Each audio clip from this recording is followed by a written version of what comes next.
참미 예수님. 네, 반갑습니다. 오늘이 저희 그 도미니칸 이제 7월 여름 특강의 마지막 시간입니다. 사도연 신부님하고 제가 나름대로 준비를 했는데 벌써 마지막 시간이 되어서 너무나 아쉽습니다. 저만 아쉬운 건 아니라고 생각해요.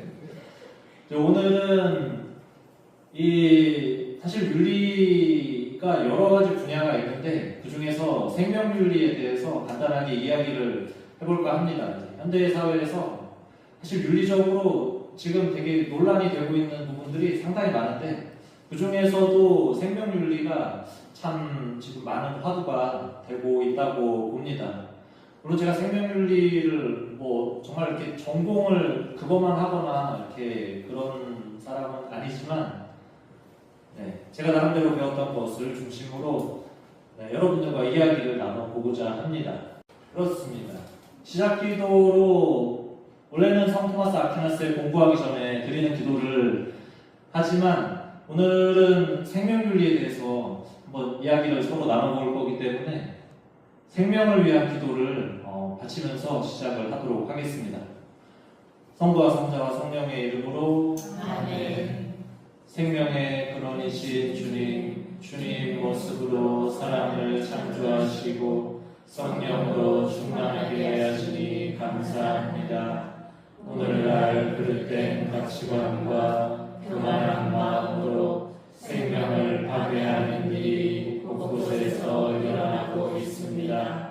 인간의 오만함을 용서하시고 주님께서 생명의 주인이심을 세상 모든 이가 깨닫게 하소서. 저희에게 생명을 사랑하는 마음을 북돋아 주시고 생명을 수호하는 데 앞장서게 하소서. 또한 저희가 하는 말과 행동이 영원한 생명으로 가는 진리의 길을 밝히는 등불이 되게 하소서. 우리 주 그리스도를 통하여 비나이다. 아멘. 평화의 보우님, 저희를 위하여 빌어주소서. 한국의 순교 성인 성녀들이여, 저희를 위하여 빌어주소서. 성부와 성자와 성령의 이름으로 아멘. 그래서 생명윤리에 대해서 말씀을 서로 나누는 그런 시간을 가질 건데 사실 생명윤리라는 게 사실 내용이 정말 방대합니다. 방대하고 또 최근에 이렇게 논란이 되고 있는 부분들이 너무나 많아서 제가 이거를 1시간 안에 다 이야기를 한다는 것은 거의 제가 아무리 엄청나게 뛰어난 사람이라고 해도 불가능할 것 같습니다. 저도 사실 생명윤리를 계속 공부를 해야 되는 그런 입장이고 그냥 생명윤리에 관해서 또 이 생명에 관해서 조금 더 이 시간을 통해서 좀 관심을 이렇게 한번 가져보시면 또 좋지 않을까 그런 취지로 한번 이야기를 나눠보겠습니다. 저 오늘 마지막 시간이어서 사실 사도연 신부님과 제가 강의를 준비하면서 한 달 동안 저도 나름대로 느낀 것이 많았고 그랬는데 그런 것들을 담아서 제가 시를 하나 썼습니다. 정말 허접한 시이지만 주시기 바랍니다.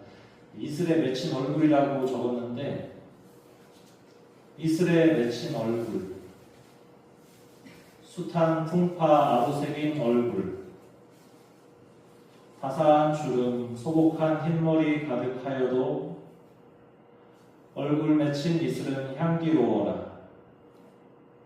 이슬에 맺힌 얼굴은 해바라기 얼굴, 한평생 해 바라는 참 바라기, 티끌만한 주름에도 해 추억 가득한 이슬에 맺힌 얼굴은 해바라기 얼굴이라고 제가 그냥 지어봤습니다. 그냥 생각이 나서 적었어요. 그래서 우리가 살아가면서 참 수없이 많은 그런 경험들을 합니다.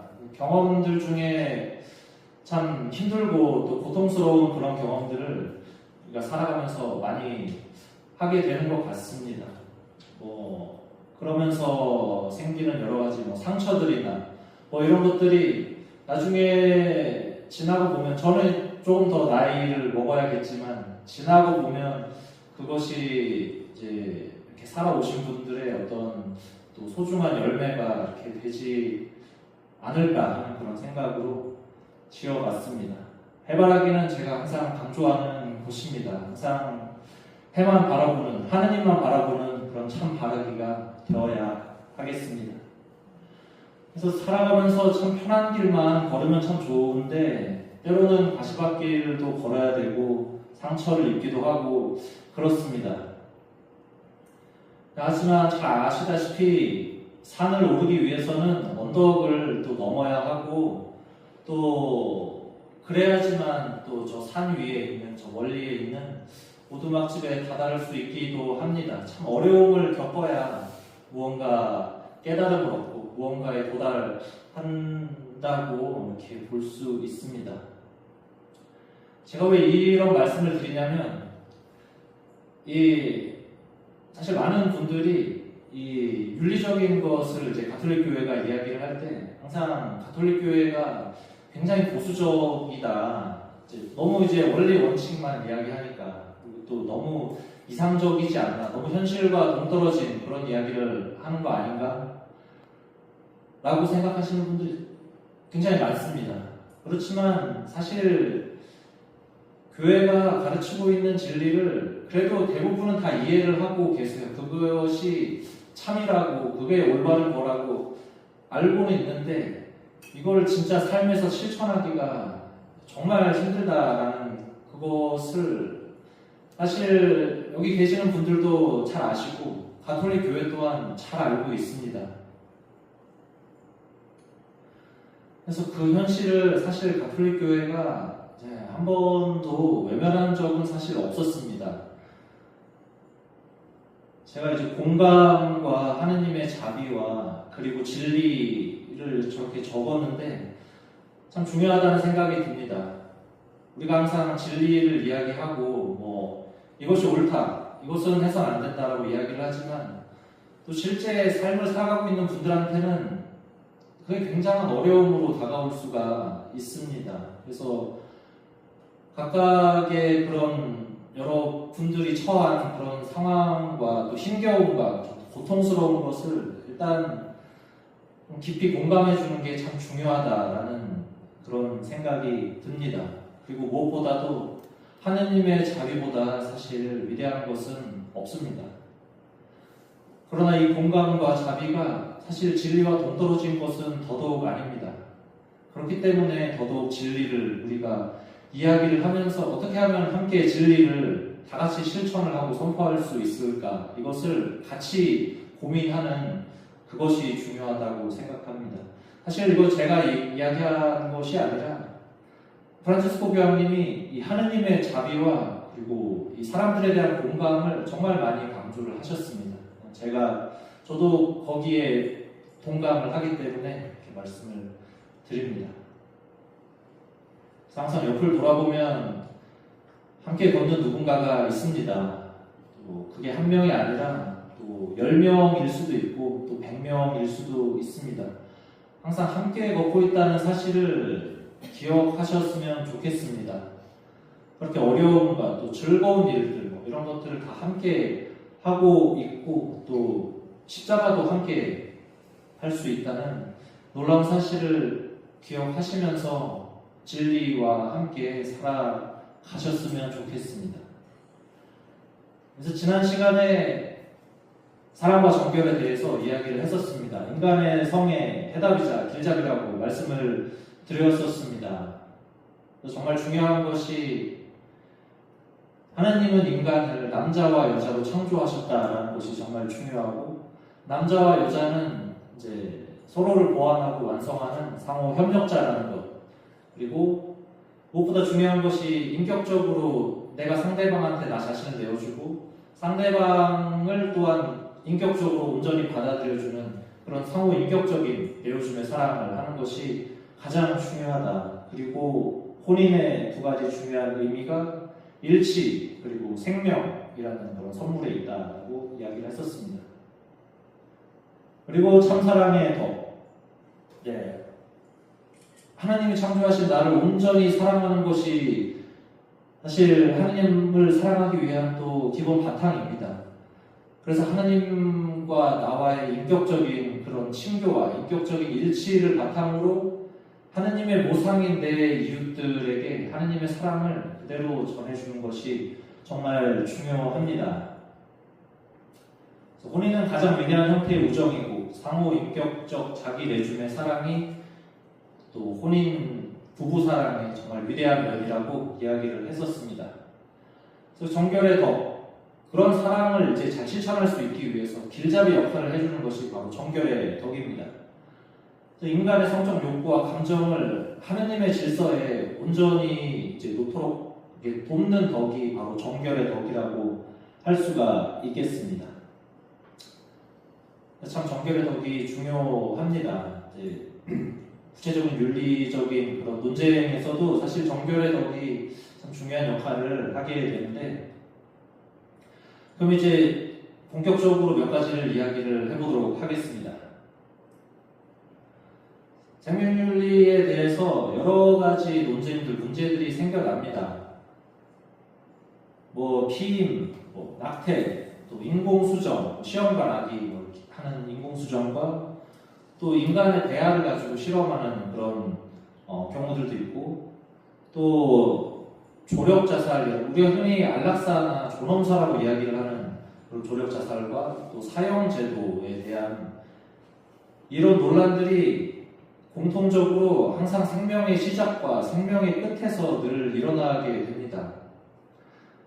참 정말 희한한 일입니다. 생명의 중간이라기보다 생명의 시작과 제일 끝에서 일어난다는 점이 그만큼 생명의 시작에 있는 존재들과 생명의 끝에 있는 존재들이 그만큼 굉장히 약한 존재라는 것입니다. 계속 보겠습니다. 생명이 그래서 사실 다른 무엇보다도 가장 소중하다라는 것을 이미 저희는 잘 알고 있습니다. 생명이 없이는 우리가 아무것도 할 수가 없고, 우리 삶의 모든 활동과 심지어 하느님을 우리가 여기서 찬미를 하는 것도 우리가 생명을 가지고 이 세상에 있지 않으면 그렇게 할 수가 없습니다. 가장 중요한 가치라고 이야기를 합니다. 그래서 대전제가 있습니다. 바로 생명의 주인은 하느님이라는 것입니다. 물론 이것 또한 사실 여기 계신 분들과 우리 가톨릭 신자분들 모두는 사실은 잘 알고 계십니다. 그래서 하느님은 당신의 모상대로 인간을 창조하셨고, 그렇게 다 창조하시고 보니까 하느님께서 만드신 모든 것이 참 좋았다라고 창세기 1장에 이렇게 나와 있습니다. 참 좋았다라는 것은 하느님께서 만드신 모든 것이 다 선하다라는 그런 뜻을 의미합니다. 생명을 주신 분, 바로 창조주 하느님이 생명을 주신 분이고, 따라서 생명이 가장 고귀한 가치라는 것, 하느님이 직접 창조를 하셨기 때문에 그렇다는 것입니다. 바로 생명의 주인은 하느님이라는 것이, 어떤 분들은 이 얘기를 들으면 그건 나도 알아, 그건 뻔한 얘기를 왜 하는 거지? 이제 그렇게 얘기를 하시는 분들도 계시더라고요. 근데 만약에 뻔하다고 생각을 하신다면 오히려 저는 참 다행이라는 생각이 듭니다. 그래도 이 진리를 그래도 머릿속으로는 이제 이해를 하고 계시는 분이라 그런 뜻이기 때문에. 근데 이게 말도 안 된다라고 이야기를 하시는 분들도 계시겠죠. 종교를 가지지 않으시는 분들과 여러 분들이. 하나님께서 창조를 하셨기 때문에 생명의 신성함이라는 것이 있고, 생명의 불가침성, 그 누구도 생명을 침해할 수 없다라는 이 두 가지 중요한 가치를 생명이 가지고 있습니다. 그래서 모든 생명은 고귀한 신성함을 가지고 있고, 절대로 침해될 수 없는 기본적 가치가 바로 생명입니다. 그래서 이 생명은 타인들에 대한 생명도 마찬가지지만 나 자신의 생명에 대해서도 마찬가지입니다. 나 자신의 생명을 이거에 완전히 내 것이라고 해서 내 생명을 마구 이렇게 폭행을 하거나 내 생명을 내 마음대로 하거나 이렇게 한다면 신성함과 특히 이제 불가침성을 심각하게 훼손을 하게 됩니다. 내 몸도 사실 하나님께서 온 것이기 때문입니다. 요한 바울 2세 교황님이 이 생명에 관해서 사실 많은 강조를 하셨습니다. 성윤리와 또 요한 바울 2세 몸의 신학에서도 그렇지만 요한 바울 2세 교황님의 회칙 생명의 복음에서 생명이 정말 소중한 그런 가치를 지니고 있고 또 윤리적인 여러 가지 생명윤리 관련된 문제들에 대해서 이제 여러 가지 이제 대답들을 내놓으셨습니다. 거기서 모든 사람의 생명은 그 시작되는 순간부터 하느님 계획의 한 부분에 있다라고 이야기를 합니다. 생명이 시작되는 처음부터 생명이 끝나는 마지막까지 생명은 항상 고귀한 가치를 지닌다고 이야기를 합니다. 그래서 우리가 생명이 시작되는 제일 처음인 정자와 난자가 수정이 돼서 이 배아가 되는 수정된 그 순간부터 생이 시작이 됐다라고 가톨릭 교회가 항상 강조를 하고 있습니다. 그 순간부터 생의 마지막을 잘 마무리하고 생의 마지막 눈을 감는 그 날까지 생명의 가치는 변함없이 늘 똑같다라고 이야기를 하고 있습니다. 그래서 모든 생명의 모든 순간에 항상 인간의 존엄성을 지니게 됩니다. 하느님에게서 온 생명이기 때문입니다. 인간 자신의 능력으로 뭘 조작을 해서 막 인위적으로 만들거나 그렇게 사실 할 수가 없습니다. 인위적으로 조작을 한다라고 이야기를 한다면 이미 하느님이 만들어 놓으신 것을 가지고 인간이 거기에 뭐 살짝 이렇게 과학기술을 통해서 개입을 한다거나 그 정도의 수준이지 사실 그게 창조라고 이야기할 수는 없을 것 같습니다. 생명은 하느님을 알고 또 그분을 사랑하게 되는 그런 친교를 가능하게 합니다. 우리 삶의 최종 목적이 제가 이제 할 때 이야기를 했었지만 하느님 안에서의 참 행복을 우리가 누리기 위해서 그래서 하느님께서 우리를 창조하셔서 이 세상에 보내시고 다시 우리가 하느님께 온전히 돌아갈 때까지 이 지상 여정을 잘 하게 되면 다시 온전히 돌아가서 하느님 안에서의 참 행복을 누리게 됩니다. 그 지상 여정의 시작과 끝에서 항상 생명이 고귀한 가치를 지니고 있고 네 그렇습니다. 그게 중요합니다. 요한 바울 2세 교황님이 죽음의 문화라고 흔히 우리가 이야기하는 생명의 문화와는 반대되는 죽음의 문화의 그런 특징들을 이야기를 하셨습니다. 정말 생명의 참된 가치를 거부하는 그런 뭐 예를 들어서 이제 제가 아까 말씀드렸던 뭐 피임이라든지 뭐 낙태라든지 뭐 겉으로는 잘 드러나지 않아서 이게 진짜 아니 이게 그렇게 악한 일이야라고 이렇게 얘기할 수 있는 부분들에 사실 이런 죽음의 문화가 깊이 스며들어 있습니다. 사실 공리주의적이고 굉장히 실용주의적 관점이 지배하는 그런 문화입니다. 뭐 예를 들어서 만약에 어떤 사람이 이제 장애를 갖고 있는 그런 사람이 뭔가 사회에서 그냥 장애가 없는 사람들보다 뭔가 좀 기여를 잘 못한다. 이래서 장애가 있는 사람은 가치가 없고 필요가 없는 사람이다. 이렇게 얘기한다면 정말 말도 안 되는 이야기입니다. 이 장애가 있는 사람에게도 동일하게 온전히 인간의 존엄성이 있고 인간의 생명을 그대로 가지고 있는데 죽음의 문화에서는 실용주의적인 관점이 있기 때문에 누가 더 세상에 더 쓸모있는 사람인가, 누가 더 힘이 있고 누가 더 남에게 어떤 더 즐거움과 쾌락을 줄 수 있는가 이런 점들을 강조를 하게 됩니다. 이런 문화에서 이제 가장 큰 피해를 보는 이들이 바로 이제 생을 시작하는 배아와 태아 그리고 또 태어날 때 이제 몸이 불편한 장애를 갖고 태어나게 되는 그런 아기들이 있고 또 이제 생애 마지막에서 이제 뭐 말기 암에 걸려서 이제 뭐 병원에 계시거나 또 여러 가지 질환으로 이제 임종의 그런 과정을 보내고 있는 그런 분들에게 죽음의 문화는 별로 건강한 사람보다 이렇게 힘 있는 사람보다 별로 가치가 없다 이렇게 이야기를 하게 됩니다. 그래서 폐하가 생겨도 이게 잘 눈에 사실 보이지 않고 뭐 이렇게 그냥 사람으로 보이지 않으니까 사람이 아니지 않을까? 뭐 이런 식의 사고방식을 뭐 이렇게 우리 자신도 모르게 이렇게 하게 되는 그런 문화들이 참 많이 있습니다. 과학기술의 발달이 모든 것을 해결해 줄 것이라는 약간 물질주의적인 그런 희망을 죽음의 문화가 가지고 있습니다. 우리가 많이 여기에 영향을 받고 있는 것 같습니다.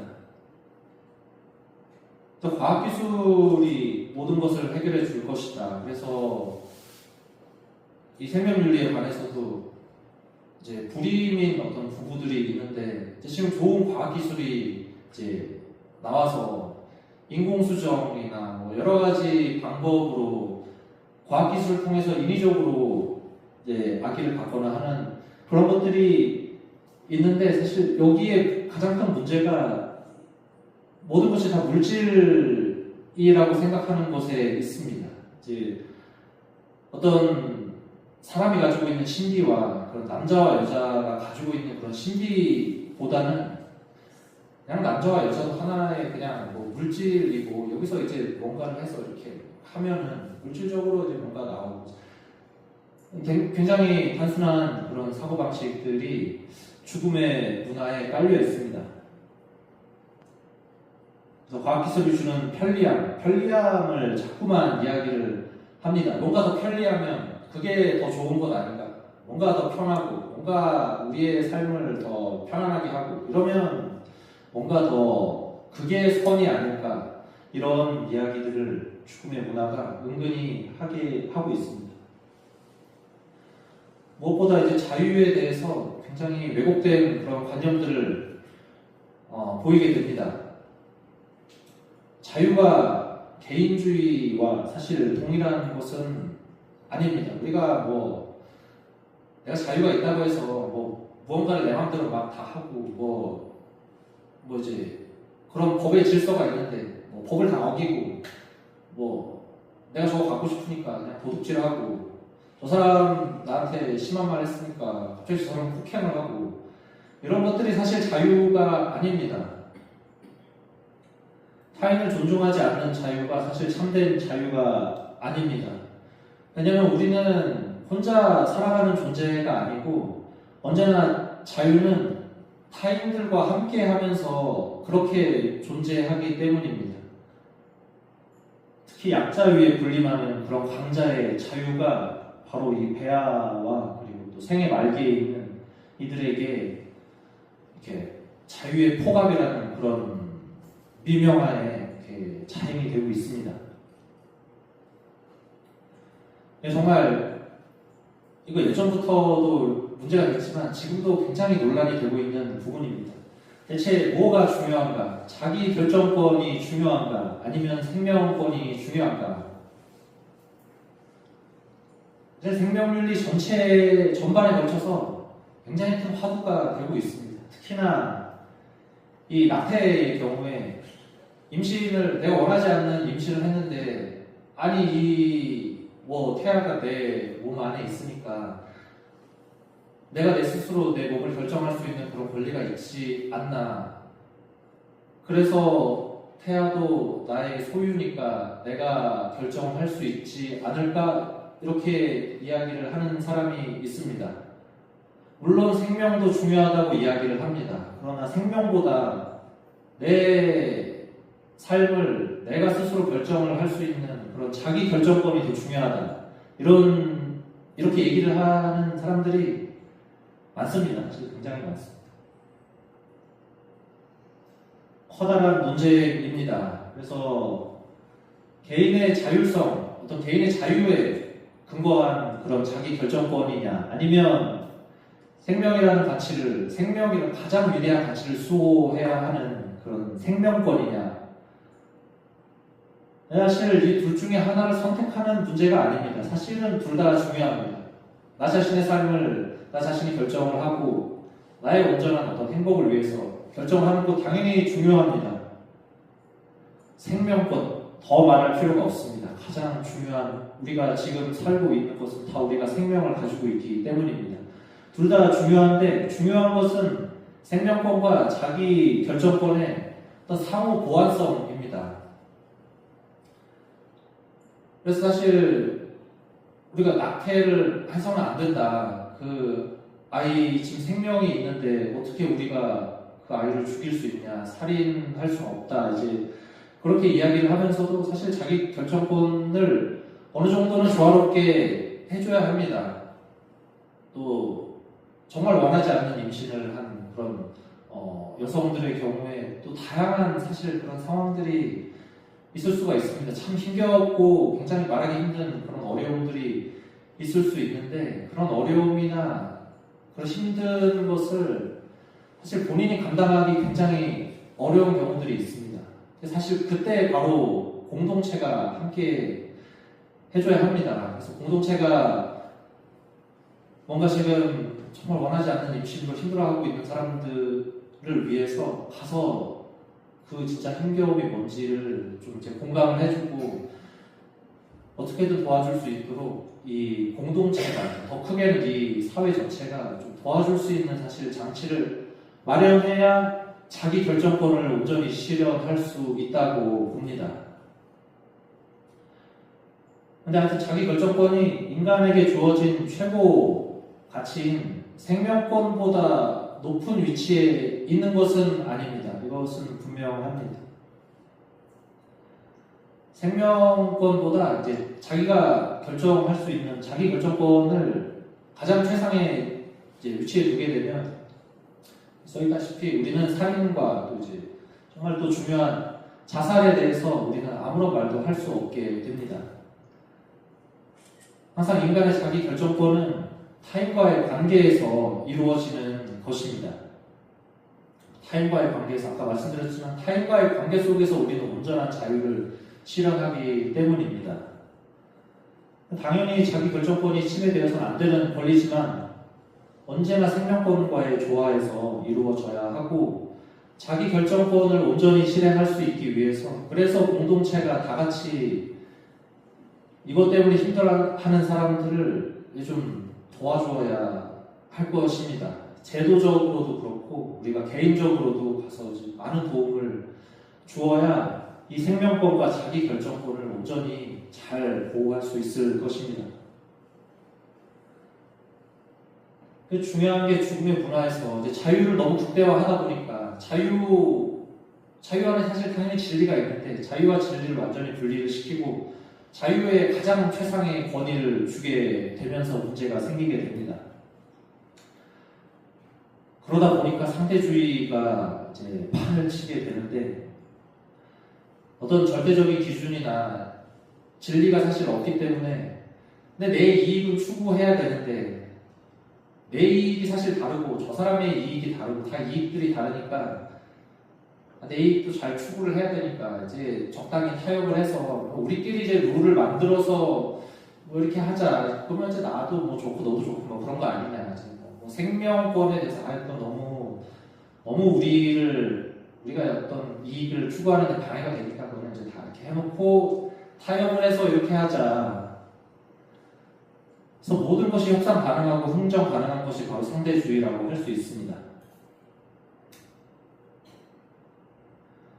또 문제가 되는 것이, 이게 제가 지금 말씀을 드리는 것은 사실 요한 바오로 교황님 회칙 생명의 복음에 나와 있는 내용들입니다. 하느님 의식과 인간 의식의 실종입니다. 뭐 종교가 없는 사람은 더 그렇겠지만 가톨릭 신자들도 사실 그냥 미사는 나오지만 사실 신앙 따로 그냥 삶 따로 하느님이 내 안에서 그렇게 중요한 존재인가 잘 별로 이렇게 신경 안 쓰고 사는 분들이 많이 있습니다. 사실 하나님 없이 살아간다는 것은 우리의 삶의 존재와 삶의 뿌리를 잃어버린 인간과도 마찬가지입니다. 내가 이 세상에 존재하게 된 그런 신비를 잃어버리고 그 신비에서 나오는 인간의 존엄성과 또 그리고 공동체적 그런 의식이 상실되게 됩니다. 실천적 유물론이라고 아까 물질주의를 말씀을 드렸지만 자연 자체가 어머니인 존재가 아니라 그냥 물질의 존재로 격화하게 됩니다. 우리가 인위적으로 마음대로 조작을 할 수 있는 그런 존재로 격화되게 됩니다. 이러한 죽음의 문화에 맞서서 이제 요한복음 2세 교황님이 우리 항상 생명의 복음을 우리도 잘 간직하고 있어야 되고 사람들에게도 잘 전해주어야 한다고 이야기를 하십니다. 생명이 그 자체로 고귀한 가치와 존엄성을 지니고 있고 또 그런 존엄성을 지닌 인간 인격, 그 인간이 지닌 생명을 인정하고 보호해 주는 것이 참 중요하다 이렇게 이야기를 합니다. 무엇보다도 생명은 하나님의 선물이라고 말하고 있습니다. 생명은 하나님의 선물입니다. 더 말하지 않아도 사실 다 아시는 내용일 것입니다. 교황님이 예수 그리스도에 대해서 이야기를 하셨습니다. 십자가에서 예수님께서 우리를 위하여 자신을 바치시고 돌아가시면서 예수님께서 피를 흘리시며 십자가에 못 박히셨는데 모든 사람들을 위해서 사실 예수님이 자기 자신의 이익을 위해서 십자가에 못 박히신 것은 아니잖아요. 사실 우리 모두의 구원을 위해서 우리 모두를 너무 사랑하셔서 십자가에 못 박히셨는데 이렇게 자신을 온전히 내어주는 진실로 내어주는 예수 그리스도를 통해서 우리는 새 생명을 얻게 되었습니다. 그래서 새 생명을 얻게 그리스도가 새 생명을 얻게 해주는 원천이면서 또 이러한 생명이 내가 하나님과 직접 인격적인 친교를 내가 하나님과 인격적으로 대화를 나누고 사랑을 할 수 있게 해주는 하나님의 선물이라고 할 수 있습니다. 하나님의 모상대로 창조된 인간 이 말을 항상 기억을 해야 합니다. 모든 것이 다 여기서부터 출발을 해야 합니다. 여기서 사실 여기를 벗어나서 이야기를 하면 이제 뭐 다 이상한 방향으로 갈 수밖에 없다고 봅니다. 생명은 지울 수 없는 그 자체의 그런 진리가 새겨져 있다라고 교황님이 말씀을 하십니다. 그래서 이 생명이 과거에도 그랬지만 아주 옛날에도 그랬지만 생명이 우리가 잘 지켜야 할 그런 것이라는 그런 진리를 사실 옛날부터 다 알고 있었습니다. 전통적으로 생명이 소중하고 사람이 소중하고 이런 걸 다 알고 있었지만 진리가 이제 점점 굉장히 교묘하게 왜곡이 되는 그런 사회에서 그래서 생명이 소중한데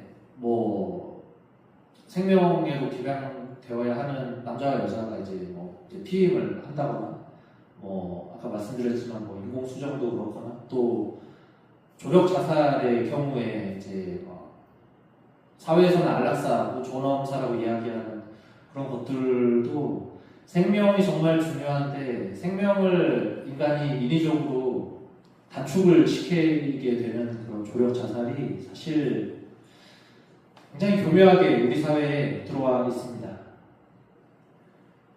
이제 조금 더 구체적으로 생명의 시작에서 일어나는 그런 논쟁들에 대해서 한번 살펴보겠습니다.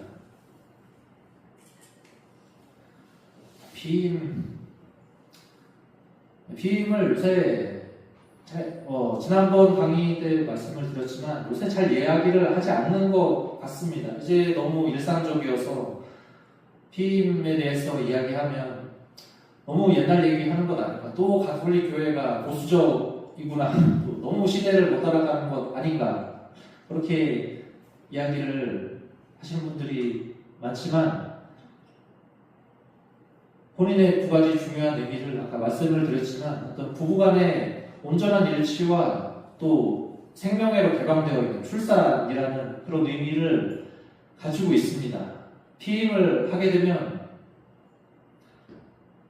내가 비록 상대방에게 정말 너무 사랑해서 나는 정말 내 마음까지 다 줬어 라고 이야기를 하지만 사실 인간이 그냥 마음만으로 이루어진 존재가 아니잖아요. 몸과 영혼이 결합된 단일체라고 이야기를 하는데 내 몸을 내 상대방에게 온전히 내어주면서 거기에서 나오는 그 선물이 바로 이제 자녀들인데 그것을 사실 피임이 맡게 됩니다. 그래서 교황청 신앙교리부의 생명의 선물이라는 훈령에서 피임이 부부행위에서 출산에 대한 개방성을 의도적으로 배제하고 그렇게 해서 혼인의 목적들을 분리시키게 됩니다.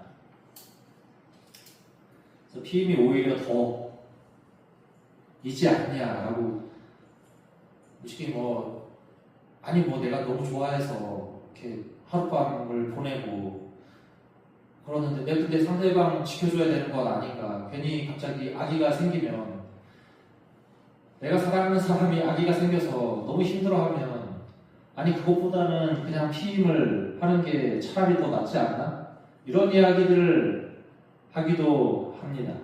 또 예전에 이제 인구가 이제 많이 불어나고 이제 그럴 때 이제 가족 계획을 하기 위해서 이제 산하 제한을 하고 그럴 때 피임이 지금도 여러 나라들에서 피임이 계속 권장이 아니라 법으로 이렇게 정해져 있다라고 합니다.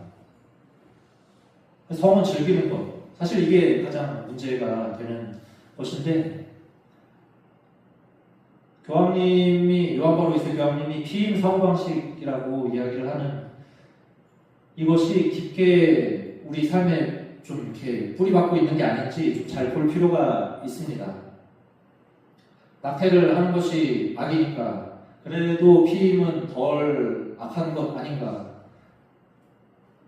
둘 다 본질적으로 악한 것입니다.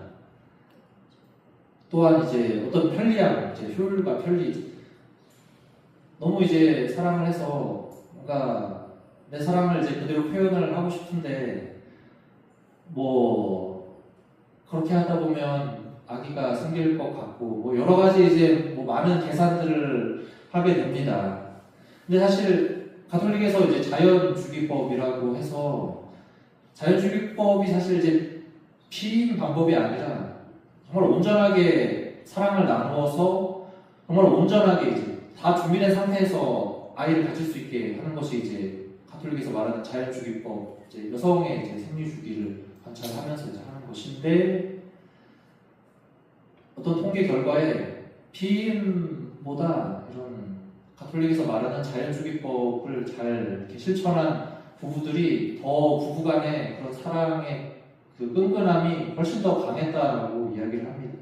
그만큼 더 많이 고려를 하고 더 많이 이야기를 나누었겠죠. 피임을 하게 되면 그냥 그것만 쓰면 더 이야기할 필요 없으니까 뭔가 이제 대화를 좀 더 하게 되고 이제 그런 것들입니다. 그래서 너무나 손쉬운 피임법들 너무나 많습니다. 그래서 충만한 부부 행위의 그런 진리를 왜곡을 하게 되고 지난 시간에 말씀드렸던 정결의 덕, 인간의 성이 하나님의 질서에 있어야 되는데 하나님의 질서에 항상 우리가 생명에 개방되어 있어야 하는데 그 정결의 덕과 대립이 된다고 할 수 있습니다. 그래서 부부 행위가 부성과 모성에 책임 있는 어떤 실천을 요구하고 언제나 생명으로 개방되어 있는 부부 사랑이 바로 참된 부부 사랑이라고 말을 할 수가 있겠습니다.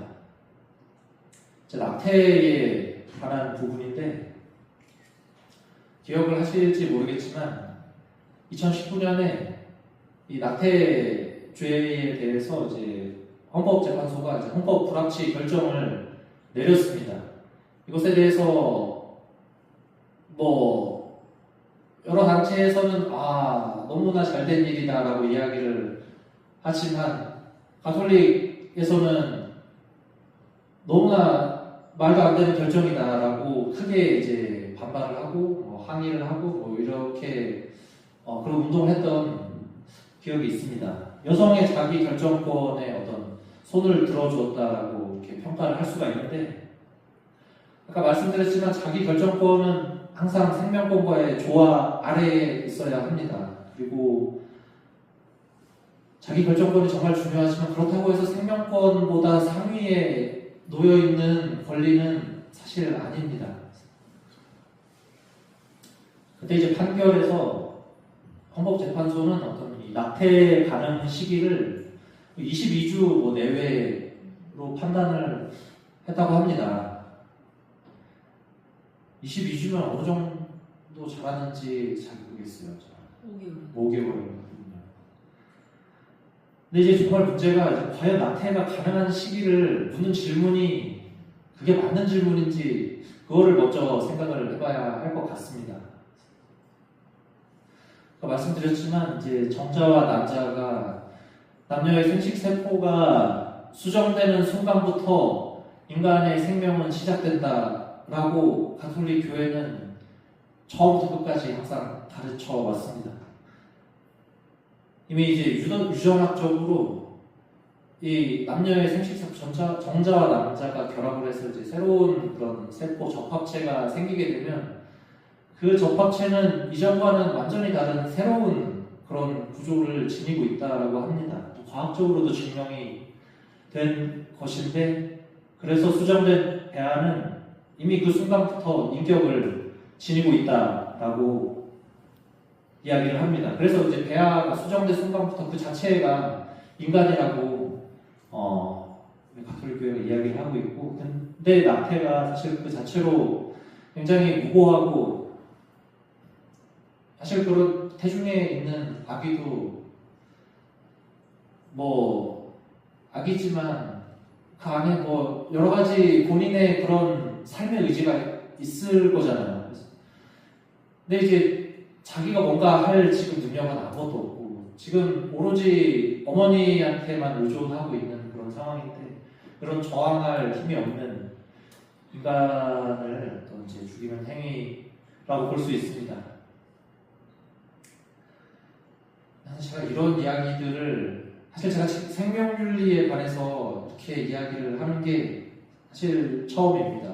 그동안에는 공부만 했지, 이런 말씀들을 드리면서 사실 정말 수많은 정말 진짜 어려운 상황에 있는 그런 이제 정말 원하지 않는 임신을 하신 부부나 혹은 미혼모나 또 미혼부 이런 어려운 상황에 있는 분들이 참 많습니다. 그래서 정말 가슴이 찢어지는 그런 결정들을 본인들도 하고 싶지 않지만 그런 결정을 이렇게 내리게 되는 경우들이 있습니다. 제가 말씀드렸지만 그래서 사실 공동체가 이렇게 좀 취약한 사람들을 사실 도와줘야 합니다. 뭔가 사회가 제도적으로 이 사람들에게 진짜 이 사람들에게 도움을 줄 수 있는 방법을 찾아서 제도적으로 만들거나, 또 교회나 또 우리 각 구성원들이 뭔가 가서 굉장히 어떤 그 사람에게 정말 어떤 정서적이나 어떤 영적인 그런 도움들을 줄 수 있는 만큼 많이 주어야 할 것입니다. 그래서 생명권과 자기 결정권이 같이 조화를 이룰 수 있는 그런 방법들을 계속 찾아야 할 것입니다. 생명이라는 최고의 가치가 사실 모든 것을 뛰어넘는다라는 것을 생각을 할 필요가 있습니다. 인공수정에 대한 여러 가지 이제 문제들이 있습니다. 과학기술이 어떤 그냥 정상적인 부부 행위가 아니라 그냥 이제 체외 수정이나 흔히 이야기하는 시험관 아기를 통해서 이제 아기를 얻을 수 있는 그런 과학기술로 이제 인간 생명이 이제 탄생되게 되는데, 그렇습니다. 이제 인간 생명의 선물은 혼인 안에서 부부의 특수하고 배타적인 행위로서 그들의 인격과 일치함에 새겨진 법칙에 따라 실현되어야 한다라고 이야기를 하고 있습니다. 부부간의 그 배타적인 그 부부 사이의 그 온전한 부부 행위를 통해서 아이가 이제 생겨야 된다. 라는 것입니다. 참, 근데 이것도, 네, 뭐 그렇습니다. 뭐, 이제 제3자가 개입을 하고, 부부일치와 출산의 존엄성이 참 중요하다라고 이야기를 하지만, 이 문제도 정말 제가 지금 배움이 너무 짧고, 그렇기 때문에, 이거를 참, 저건 안 돼. 라고 참 이야기하기가 쉽지가 않습니다. 또, 굉장히 그런 상황이 굉장히 어려운 분들, 정말 구린 부부인데 정말 독실한 신자분들인데 정말 아이를 갖고 싶어서 정말 이렇게 늘 기도를 하는 그런 분들이 계시거든요. 제가 어떤 신부님한테 얘기를 들었는데 어떤 가톨릭 이제 부부가 결혼한 지 한 10년 정도 됐는데 아이가 계속 생기지가 않아서 이제 과기술의 힘을 빌려서 이제 인공 수정을 통해서 아이를 가져야 되겠다라고 그래서 본당 신부님한테 가서 저희 이제 인공 수정 이제 하러 이제 시도를 하러 간다 병원에 가는데 좀 자기를 축복을 해달라 이렇게 하면 안 되겠냐고 물어보셨대요. 아니 한국의 예가 아닙니다. 해외의 그런 예인데 주무님이 굉장히 이제 그냥 원칙적으로만 이야기를 하셨대요. 아니 가톨릭 진짜 맞아? 그걸 알고 있는 거야 모르고 있는 거야. 원칙이 딱 있는데 안 돼. 또 거기에 많은 실망과 어떤 그런 좀 이제 상처를 받으셨대요. 그러고 이제 병원에 가는데 병원에서 의사분이 굉장히 그 불임 부부의 그 아픔과 이런 거를 굉장히 잘 공감을 해줬대요. 그래서 얼마나 이렇게 힘드셨냐고. 그렇게 아기를 너무 갖고 싶은데 이제 가질 수 없는 이 상황에 대해서 너무나 깊이 공감을 하셔서 그래서 이제 그 신부님이 본당 신부님보다 오히려 참 그 의사분이 어떻게 보면 더 그리스도교적이다라고 이야기를 하셨습니다.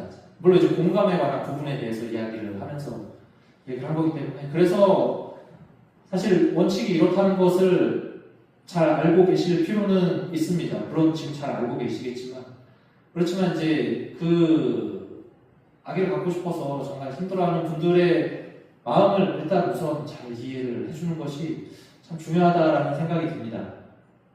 교회가 결코 그들의 아픔을 간과하지 않습니다. 우리 가톨릭 교회에 나프로 임신법이라고 아시는 분들은 아시겠지만 보통 이제 인공수정하면 이제 인위적으로 어떤 과학기술을 개입을 해서 이렇게 체위수정을 통해서 이렇게 만들어지는 것인데 나프로 임신법은 자연스럽게 임신을 돕도록 어떤 여성의 그런 가입력을 이제 회복을 시키고 또 건강하게 하고 항상 이 생리 주기를 체크를 하고 호르몬 체크를 해서 여성이 진짜 아기를 가질 수 있는 건강한 몸으로 만드는 그런 좋은 방법입니다. 생명의 끝에서 항상 생기는 문제들이 있는데 대표적으로 우리가 흔히 안락사 혹은 존엄사라고 이야기를 하는 이제 조력 자살입니다. 제가 뭐 여러 가지를 써놨는데 물론 사실 저도 더 공부를 해야 될 것 같습니다. 사실 이 안락사라는 부분이 사실 의외로 되게 복잡한 것 같아요. 흔히 사회에서는 안락사 혹은 존엄사라고 이야기를 합니다. 어떤 이제 말기 환자나 이제 임종을 이제 앞둔 그런 환자들이 이제 고통이 너무 심하니까 이제 고통을 더 이상은 견디지 못하겠고 그래서 어떤 약물을 투여를 하거나 아니면은 이제 생명을 유지할 수 있는 그런 수단을 제거를 해서 죽음을 빨리 단축시키는 그것을 안락사 혹은 존엄사라고 일반적으로 이야기를 합니다. 그래서 가톨릭 교회에서 안락사는 인위적으로 환자의 생명을 단축시키고 또 죽음을 앞당기는 그런 모든 행위를 사실 다 통칭합니다. 그리고 또 통상적 의료 행위, 이제 더 뒤에 말씀드리겠지만 그런 행위를 하지 않은 생명을 유지할 수 있는 그런 행위 자체를 하지 않는 그런 것 또한 이제 안락사라고 이야기를 합니다. 그래서 본래 안락사는 안락사 유타나시아라고 영어인데 그리스어는 잘못 표기가 됐는데 왜 저렇게 표기를 했지? 그렇습니다. 그리스어 아름다움과 기쁨 그리고 또 죽음 이것의 합성어입니다. 아름답고 존엄한 그런 죽음을 의미하는 것이 안락사의 본래 의미인데 사실 지금 안락사를 그런 식으로 사실 쓰고 있지가 않습니다. 환자의 고통이 심하고 나는 지금 말기인 상황인데 너무 초라한 모습이고 빨리 내가 눈을 감고 싶다 해서 인위적으로 죽음이 아직 좀 더 멀리 있는데 이거를 그냥 이제 빠르게 가지고 오는 것을 지금 안락사라고 이야기를 합니다.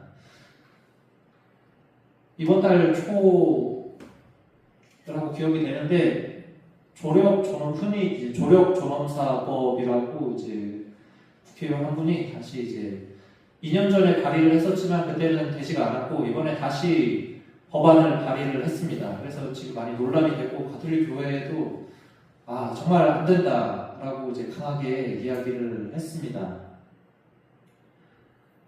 조력 존엄사법에 따르면 말기인 그런 환자가 본인이 그런 안락사를 원할 경우에 의사가 직접 이 약물이나 이런 것을 투여하는 것이 아니라 이런 것을 생명을 단축시킬 수 있는 그런 수단들, 약물들, 혹은 기계들을 이 환자에게 처방을 해주고 이제 환자가 이제 스스로 이렇게 하게 되는 그런 것을 의미하는데 사실 그것을 존엄사라고 말하는 것 자체가 거기에 인간의 존엄성이 어디에 있는지 사실 자살과 별반 다를 바 없다고 봅니다.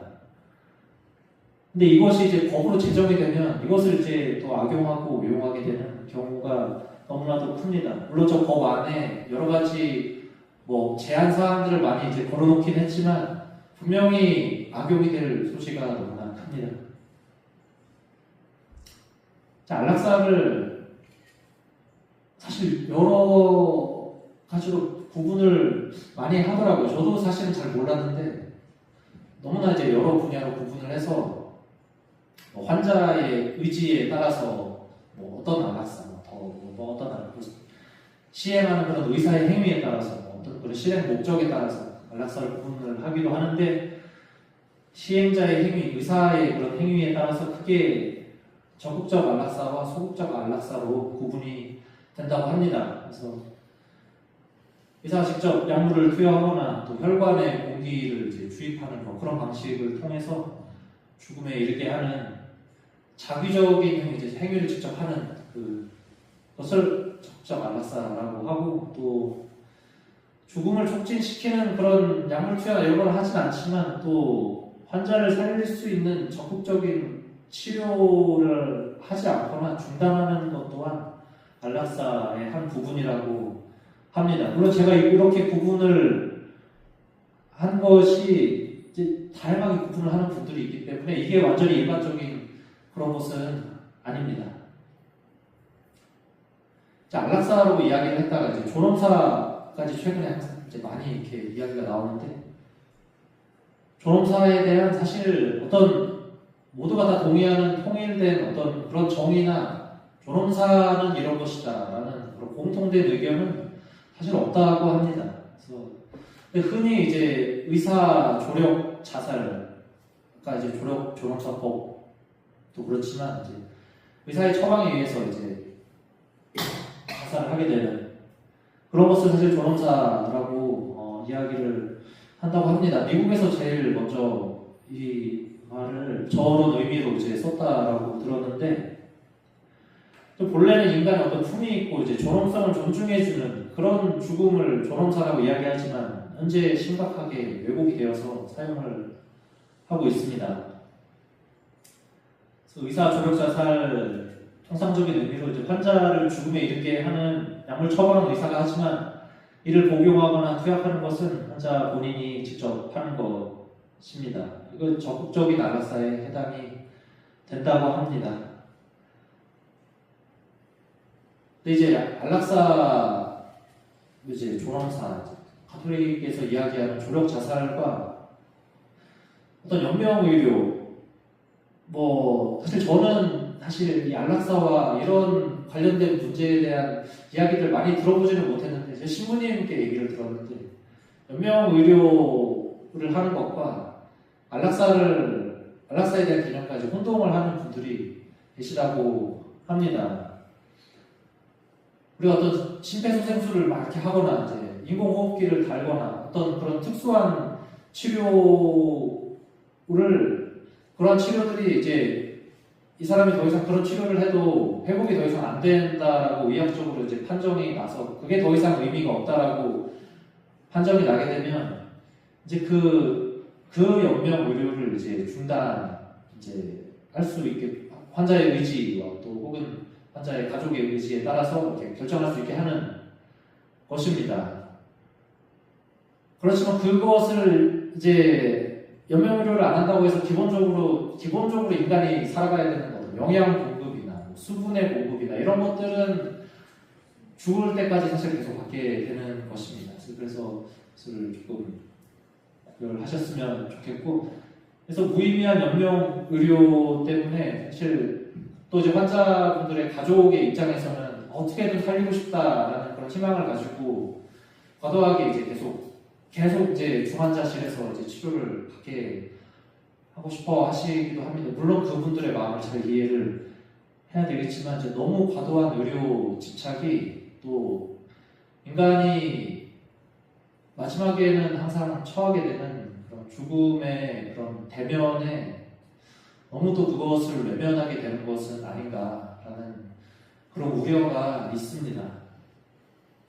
그래서 말기 환자 혹은 임종 과정에 있는 환자가 어떤 그런 무의미한 연명 의료를 통해서 병원에서 가족들의 그런 보살핌 없이 그냥 중환자실 이런 데서 홀로 생을 마감하는 것이 그게 진짜 환자의 마지막 생의 순간을 그 존엄성을 해친다는 그런 것을 담고 있습니다.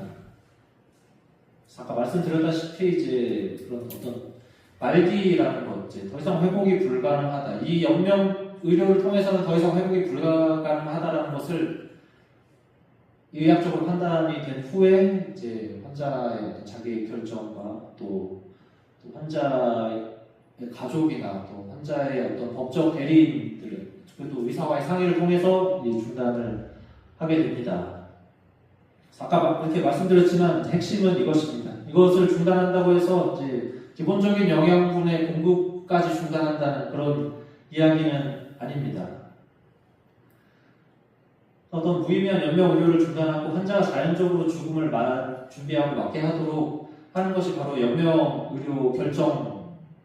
아까 말씀드린 호스피스 완화 의료 및 임종 과정에 있는 환자의 연명 의료 결정에 관한 법률이 지금 이제 우리나라에 제정이 되어 있습니다. 그래서 가톨릭 교회가 물론 긍정적으로 보고는 있지만 더 보완해야 될 점들이 있다라고 이제 보고 있습니다.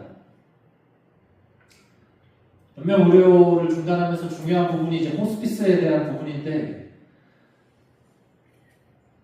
이제 연명 의료를 중단하면서 이제 자신의 어떤 생의 마무리를 정말 이제 자신의 존엄성을 가지고 잘 마무리를 할 수 있도록 다만 그냥 환자가 아니라 한 인간으로서 단순히 이제 육체적인 그런 고통만을, 진통제만을 주는 것이 아니고 또 심리적인, 영적인, 사회적인 그런 돌봄을 이제 전인적인 돌봄을 해주는 것이 호스피스 완화 의료라고 이야기를 합니다.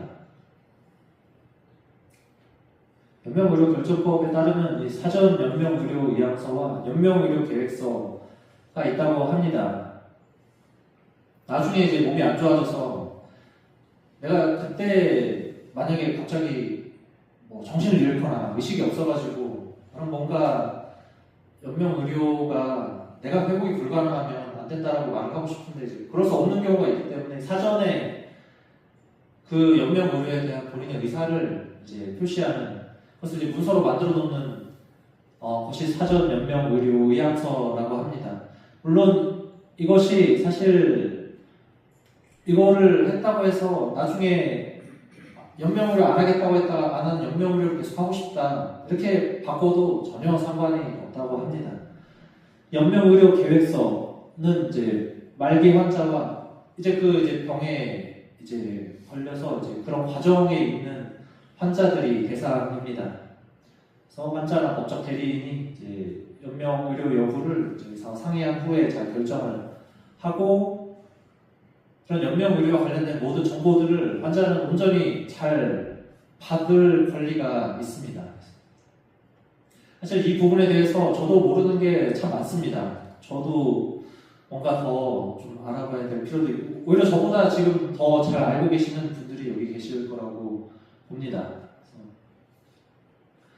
최근에 조력 자살, 존엄사 혹은 이것을 다 포괄하는 안락사에 대해서 이러한 찬성을 한 사람들이 지금 국민의 70%가 아까 말했던 그 법안에 찬성을 한다고 합니다. 근데 이렇게 하는 이유가 원래 사실 그게 어떤 말기 환자들이 너무나 심각한 고통을 겪고 그러니까 이것이 필요하지 않나라는 그런 생각들이었는데 실제 조사를 해본 결과 사실 그 어떤 말기에 있는 그분들의 삶의 의미를 많이 상실을 한다고 합니다. 그리고 또 죽음 또한 내가 결정할 수 있는 것 아닌가. 이 상황까지 와서 내가 내 목숨 내 마음대로 결정 못하냐 이렇게 이야기를 하시는 분들이 많으시다고 합니다. 그래서 어떤 삶에 대한 진정한 의미와 또 죽음에 대한 진정한 의미를 잘 우리가 알 필요가 있다라고 생각합니다. 이러한 삶에 대한 죽음에 대한 더 자세한 이야기는 아마 사도야 신부님이 잘 이야기해 줄 것이라고 봅니다. 그래서 제가 잘 모르기 때문에 그냥 제가 토스를 그래서 항상 그런 생명의 참된 의미를 되찾는 것이 무엇보다 중요합니다. 아까 말씀드렸지만 공감과 그리고 하느님의 자비가 참 중요합니다. 그리고 진리를 절대로 잊을 수가 없습니다. 프란시스코 교황님이 이 사랑의 기쁨이라는 교황님 권고, 가정에 관한 그런 교황님의 권고인데, 가정도 사실 정말 다양한 그런 상황에 처해진 가정들이 너무나 많습니다. 정말 우리가 말하지 못할 너무나 큰 어려움을 이제 갖고 있는 그런 가정들이 참 많은데, 일단 잘 공감을 해야 된다. 그 사람들이 겪고 있는 어려움들을 잘 공감을 해줘야 하고, 공감을 해주고 나서 같은 공동체에서 지금 같이 살고 있는 사람들이니까 함께 동행을 해줘야 한다라고 이야기를 합니다. 그렇게 함께 하면서 이 문제에 대해서 잘 해결을 어떻게 하면 진리 안에서 온전히 해결할 수 있을까 하는 식별이 필요하고, 마지막으로 이 공동체와 이 하느님의 공동체 안에서 온전히 어려움을 겪고 있는 모두가 다 통합될 수 있도록 교황님이 이것을 강조를 하고 계십니다. 정말 많이 동감하는 부분입니다. 진리를 잘 아는 것도 중요하고 진리를 실천하기를 너무나 바라지만 어려움에 처한 사람들도 있습니다. 공감해주고 또 진리를 향해 갈 수 있도록 계속 우리가 서로 도와주는 것이 참 중요하다라는 생각이 듭니다. 시간이 다 된 것 같습니다. 그래서 함께 하고 있다는 그런 사실과 함께 어려움을 헤쳐나가고 있다는 그런 사실을 우리가 잘 기억하면서 예수님이 지금 이 순간에도 우리와 함께 십자가를 항상 지고 가시고 또 지어주고 싶어 하신다는 그런 사실을 알고 이 여정을 살아가신다면 우리가 다시 온전히 하느님께로 돌아가서 그분의 참 행복을 누릴 수 있을 것이라고 봅니다. 끝이지만 네. 제가 노래를 오늘 마지막 시간이어서 지금 1시간이 넘었지만 마지막을 마무리하는 의미로 네. 혹시 이 임마누엘이라는 생활성가 아시나요? 네, 잘. 네. 감사합니다. 우리 지원자 형제님 잘 아시잖아요. 저렇게 또 정말 너무나 잘 아는 듯한 환한 미소로 이제 해주시는데 모르시는 분들은 같이 들으시면서 불러주시면 되겠습니다. 이 노래로 마침 기도를 하겠습니다. 성부와 성자와 성령의 이름으로 아멘. 내가 너와 항상 함께 있단다. 두려움에 떨지 마라. 나의 아들아. 지금 무엇 생각하고 있느냐. 지친 너의 마음 내가 안다. 나는 너의 슬픔 하나까지도 기억하고 있단다. 내게 기대라. 내가 너를 향하여 서 있단다. 나를 바라보라 내 아들아. 임마누엘 나와 함께 하시는 임마누엘 날 사랑하시는 임마누엘 우리와 함께 하시는 나의 주